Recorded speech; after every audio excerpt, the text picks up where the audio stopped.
며칠 전에 새벽 기도를 마치고 집으로 돌아가는 길이었습니다. 따라란. 새벽 기도 마쳐서 이제 걸어서 이렇게 쭉 내려가는데 아래 이제 사거리로 가고 있는데 갑자기 옆에 풀숲에서 뭐가 확 뛰어나와가지고 제가 그냥 어머! 강아지가 그 무슨 조경하는 분이었는데 강아지를 묶어놓고 키우지 않으시더라고요. 그래서 하얀 강아지 한 마리가 풀쑥 튀어나오는 바람에 그냥 아주 깜짝 놀랐던 적이 있었습니다. 아니 왜 개를 이렇게 목줄을 해야지 안 하고 키우나. 담도 없어가지고 이제 밖으로 이렇게 튀어나온 거죠. 뭐 저야 뭐 워낙 반사신경이 뛰어나니까 이제 탁탁탁탁 했겠지만 네. 안 믿으십니까? 만약 어린아이라도 그랬으면 어떻게 위험하지 않았을까 이제 그런 생각이 들었습니다. 세상은 내가 아무리 조심한다고 해도 내가 조심해도 악한 사람들이 나를 힘들게 하고 나를 힘들게 하는 또 악한 자들이 있고 그런 것 같습니다. 오늘 우리가 주님께 드리는 기도, 주기도의 마지막 단락은 하나님 그렇게 악한 것들로부터 나를 좀 지켜주십시오. 내 힘으로는 할 수 없으니 내가 아무리 조심해도 나는 부족하고 연약하니 나를 악한 것으로부터 좀 지켜주십시오라고 간구하는 기도입니다.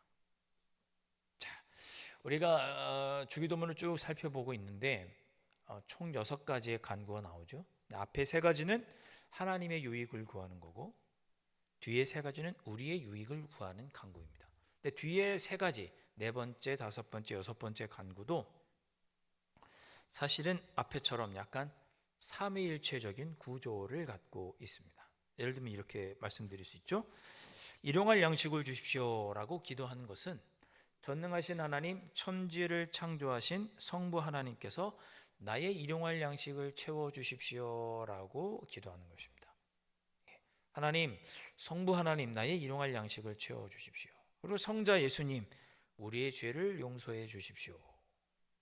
그리고 성령 하나님, 내가 죄를 짓지 않고 거룩하게 살아갈 수 있도록 거룩한 삶으로 인도해 주시고 거룩하게 살아갈 수 있도록 힘을 주십시오 라고 하는 기도로 이루어져 있다는 거죠. 자, 그뿐만 아니라 뒤에 이 3가지 간구, 일용할 양식과 또 죄의 용서와 내가 거룩하게 살아갈 힘을 주십시오라고 하는 이 3가지 간구는 또한 이렇게 볼 수도 있습니다. 우리에게 가장 필요한 것 3가지. 나의 줄임배를 채워주시고 내가 죄를 용서받아야 되고 그리고 내가 악에 맞서서 죄에 맞서서 싸워야 합니다. 이 3가지를 간구하는 기도가 뒤에 후반부의 3가지 기도다. 내 줄임배, 일용할 양식, 내가 배고픔을 채워주시고 내가 죄진 것을 내가 용서받아야 하니 나의 죄를 용서해 주시고 그리고 내가 악한 것들과 악한 영들과 싸워서 이길 수 있도록 해 주십시오. 이 3가지를 간구하는 기도가 4번째, 5번째, 6번째 기도다. 자, 오늘은 그 6가지 중 기도 중에 마지막 6번째, 악에 맞서서 싸우는 것에 관한 기도입니다. 자, 13절 제가 다시 한번 읽어보겠습니다. 우리를 시험에 들게 하지 마시옵고 다만 악에서 구하시옵소서. 이 2개의 기도문이 있는 것 같지만 사실은 하나입니다. 우리를 시험에 들게 하지 마시옵고와 다만 악에서 구하옵소서가 사실은 같은 내용인 거죠. 자, 여기 나오는 시험은 뭘까요? 시험은 크게 3가지로 성경에서 말씀합니다. 첫 번째, 시험은 성경에 보니까 시련이나 힘든 일, 어려움으로 묘사가 됩니다. 시련이나 힘든 일, 시련이나 그 힘든 일 그 자체로는 죄가 아니지만 거기에 따르는 고통 때문에 내가 신앙을 저버리고자 하는 유혹을 받을 수 있죠. 그래서 시련과 힘든 일이 성경에는 시험으로 묘사됩니다. 뭐 천재지변이라든지 전쟁이라든지 기근이라든지 그거 자체는 죄가 아니잖아요. 기근이 죄입니까? 날씨가 더운 게 죄는 아니잖아요. 그런데 그 일로 인하여 그것 때문에 내가 고통받아서 내가 하나님을 저버리고 신앙을 버리고자 하는 유혹을 받으니, 그렇게 시련과 힘든 일을 성경에서는 시험이라고 묘사를 합니다. 두 번째, 성경은 시험을 죄의 유혹이라고도 말합니다. 죄의 유혹. 예수님도 광야에서 어떠셨어요? 죄의 유혹을 받으셨죠. 먹을 것으로, 권력으로, 명예로 죄를 짓도록 유혹을 받으셨죠. 그것들을 가지고 하나님을 버리는 죄를 짓도록 밖에서부터 예수님을 유혹하는 것들이 있었습니다. 그래서 성경은 시험을 죄의 유혹이라고도 봅니다. 그리고 세 번째, 성경은 시험을 우리 내면에서 비롯되는 것이라고 말합니다.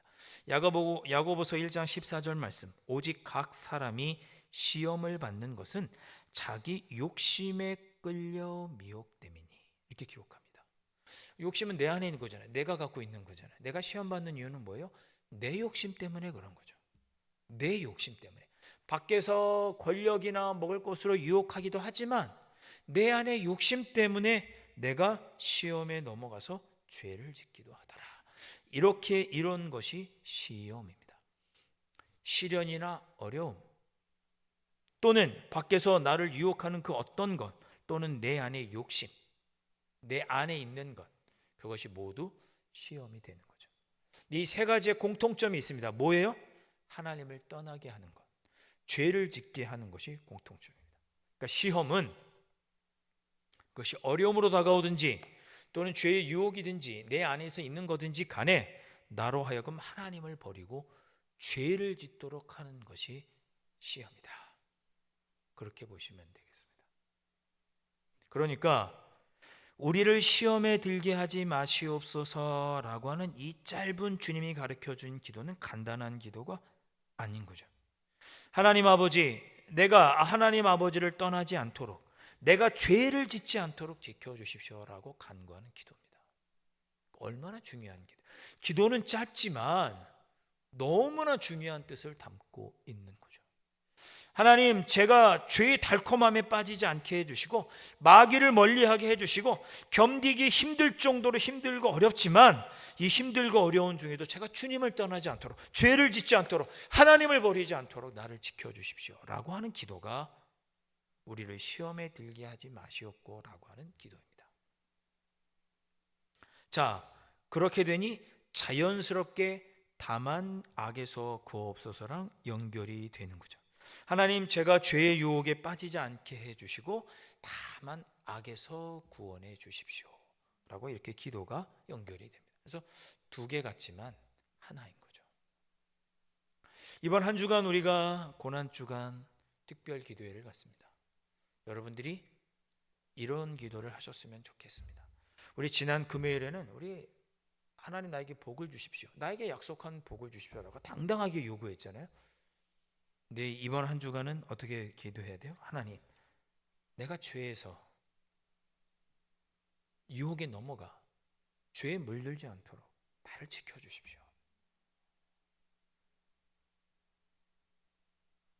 그렇게 기도하는 한 주간이 되셨으면 좋겠습니다. 자, 얼마 전에 재밌는 책을 하나 봤습니다. 책 제목이 뭐냐면 그리스도인의 몸기도, 이런 책이에요. 그리스도인의 몸기도. 그리스도인의 몸기도가 뭐지? 예, 이렇게 기도하는 건가? 그 생각이 다 했습니다. 자, 그리스도인의 몸기도라는 책을 쓰신 분이 곽진호라는 분인데, 이분이 무술사범이세요. 무술사범. 근데 독실한 기독교인입니다. 이분이 쓴 책 그리스도인의 몸기도라는 책, 우리 홍성사에서 나온, 우리 기독교 출판사 홍성사에서 나온 책인데, 그 책의 처음에 보면 이렇게 글을 써놨습니다. 제가 한번 읽어보겠습니다. 무술로 사람을 지키는 이유도, 의술로 사람을 치료하는 이유도 생명의 소중함에 있다. 생명이 소중하다면 그 생명이 왜 소중한지, 그 생명이 어디서 시작되었는지, 그 생명은 언제 끝나는지, 끝나면 어떻게 되는지 알아야 하지 않을까? 그래서 나는 생명의 근원 대신 하나님 알기를 원한다. 이렇게 하고 책을 쓰신 거예요. 무술인인데 내공 막 수련하고 막 그런 분이거든요. 그런데 독실한 그리스도인이에요. 그래서 뭐 김준호 목사님 같은 분 이분이 찾아가서 막 치료도 해드리고 뭐 기공치료 같은 거 해드리고 하셨더라고요. 자, 재밌는 이야기 하나 드리겠습니다. 여러분 이거 뭐죠 이거? 이거 뭡니까 이거? 기지개라고 하죠. 네. 이 무술 사범 되시는 이 곽준호 분은 이 기지개를 되게 중요하게 생각합니다. 기지개. 여러분 기지개 한번 하시겠어요? 조르마 물러가라 그러거든요. 기지개. 이 기지개가 순 우리말인 줄 알고 계시죠?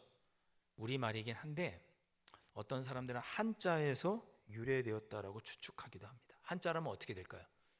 벌써 하셨네. 기지개. 기운할 때의 기자, 사지할 때의 지자, 열린다 할 때의 개자 써가지고 기지개. 기가 사지를 연다 그런 뜻이랍니다. 여기서 온 게 아닐까 이렇게 추측한대요. 이 무술사범님은. 근데 일리가 있죠. 기지개는 우리의 기혈 순환을 돕는답니다. 기지개만 잘해도 기가 잘 몸을 이렇게 순환해서 몸이 건강해진다고 합니다. 여러분 갓난아기도 기지개를 한대요. 저절로 그렇게 하는 거죠. 저절로.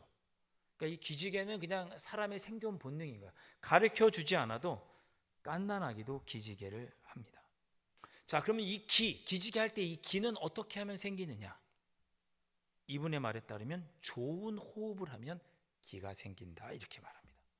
호흡을 잘하는 것뿐만이 아니라 좋은 호흡. 그냥 이런 호흡 말고